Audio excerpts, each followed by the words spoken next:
Réception de Guingamp pour le compte de la 8e journée du championnat de France de Ligue 2. Bonjour et bienvenue sur la chaîne du Viking Vert pour l'avant-match entre l'AS Saint-Etienne et l'En Avant de Guingamp.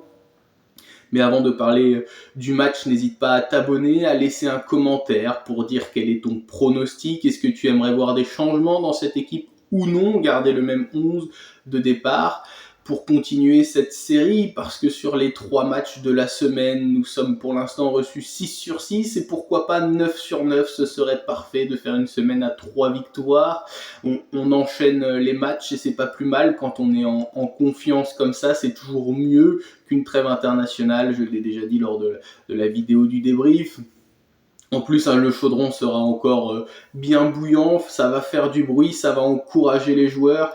Et ces joueurs qui ont montré de l'envie, de l'abnégation, on voit qu'il y a quelque chose qui se crée au sein de cet effectif. Quand ils vont communier avec le public, on voit des joueurs concernés, et ça c'est important. Alors c'est vrai que les victoires, ça aide à créer un groupe, ça c'est une certitude, le groupe vit bien et travaille sereinement, ça c'est une certitude. Alors oui, tout n'est pas parfait, il y a toujours quelques manques, mais on a déjà trouvé une charnière centrale devant l'Arseneur, ce qui est rassurant, avec Chico Lamba et Michael Nadé. Donc ça c'est bien, on a 2 joueurs qui sont vraiment costauds et solides, et on sait qu'en Ligue 2, avoir une bonne défense c'est important.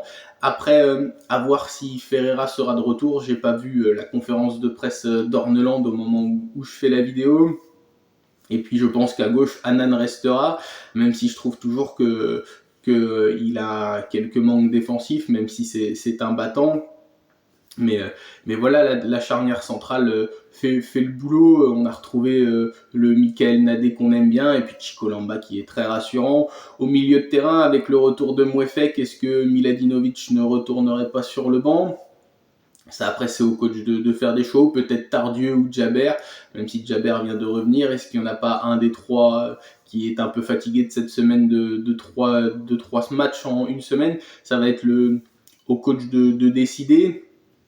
Mais notre milieu de terrain, je suis plutôt serein de ce point de vue-là également. Je trouve que ça joue plutôt pas mal.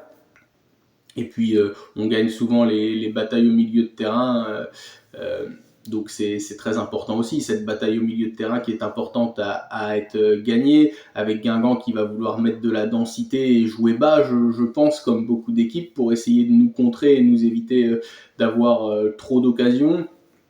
Même s'il faut se concentrer sur notre jeu et ne pas penser à l'adversaire, il y aura un adversaire qui jouera le match de sa vie, comme à chaque week-end, et c'est à nous de trouver les solutions. Ça va être aussi à nos joueurs offensifs. Donc est-ce qu'il va y avoir du turnover aussi devant, parce qu'on a vu Boakier peut-être un peu fatigué. Est-ce que ça va pouvoir permettre à Cardona, Benold ou Dufus de prendre du temps de jeu également, parce que voilà, on a du monde dans ce secteur offensif. Donc il va falloir réussir à bien gérer tout ça pour que tout le monde tire dans le même sens. Davitashvili, je pense il faut pas l'enlever. Je pense que ça a été le meilleur mardi soir. C'est lui qui détonne bien sur le but avec son dribble où il élimine 2 joueurs et puis ça frappe sur le poteau. Franchement, Davitashvili, dans une défense resserrée, il peut faire mal. Ouais, on l'a vu face à Boulogne également, c'est lui qui marque ce but important. Et puis Lucas Tassin devant, je pense qu'on peut pas l'enlever, sauf blessure ou suspension. S'il est en forme, il faut le faire jouer. C'est lui qui marque, c'est lui le point de fixation. Franchement, il s'est bien étoffé, je trouve, physiquement. Lucas Tassin, je pensais qu'il aurait du mal à s'imposer dans les défenses qui sont plus rugueuses et plus physiques en Ligue 2. Et bien franchement, il est vraiment bon, au point qu'en Belgique, il commence à se questionner de savoir si ce serait pas une bonne idée de le prendre en sélection. Donc voilà, la mayonnaise est en train de prendre, on est sur une bonne série, il faut la continuer, rester leader invaincu.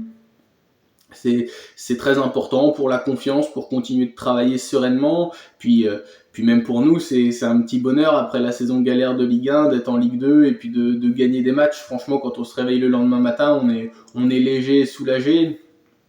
Et franchement, il faut continuer comme ça. Donc ça a été un petit avant-match parce que, à part dire qu'il faut continuer à prendre les 3 points, il n'y a pas énormément de choses à dire. Ça va être un match encore une fois de costaud. Il faudra être costaud, mais je ne doute pas qu'on répondra présent parce qu'on a une bonne mentalité, un groupe qui tire tous ensemble dans le même sens. Voilà, c'était le Viking vert. Ciao ciao.